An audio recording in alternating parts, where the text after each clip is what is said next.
Congratulations on making it this far. We'll now learn how to sort and group results to gain further insight. Sorting results means we want to put our data in a specific order.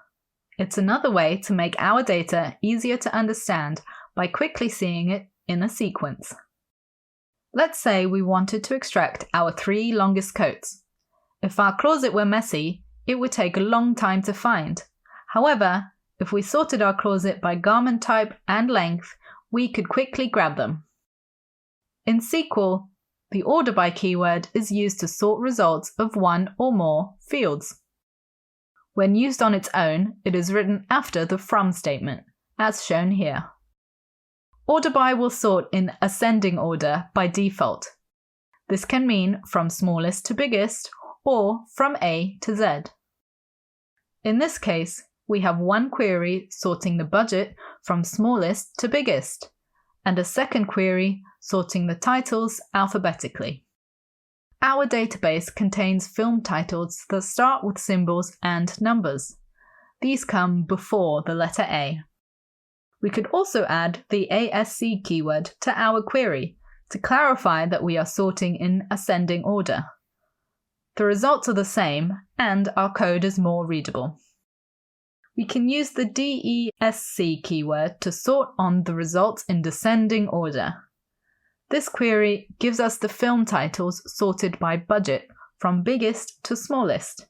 However, our data contains a lot of null values.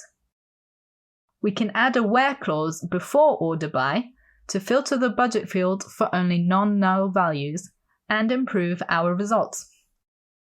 Notice that we don't have to select the field we are sorting on. For example, here is a query where we sort by release year and only look at the title. However, it is a good idea to include the field we are sorting on in the select statement for clarity. Order by can also be used to sort on multiple fields. It will sort by the first field specified, then sort by the next, etc. To specify multiple fields, we separate the field names with a comma. The second field we sort by can be thought of as a tiebreaker, when the first field is not decisive in telling the order. Here is an example. Let's say we wanted to find the best movie. In the first query, we are only sorting the films by the number of Oscar wins and getting a tie. We can break that tie by adding a second sorting field by seeing which film has the most wins and the highest IMDb score. We can also select a different order for each field we are sorting. For example, here we are sorting birth date in ascending order and name in descending order. Order by falls towards the end of the order of execution we already know, coming in just before limit. The from statement will execute first, then where, followed by select, order by, and finally limit.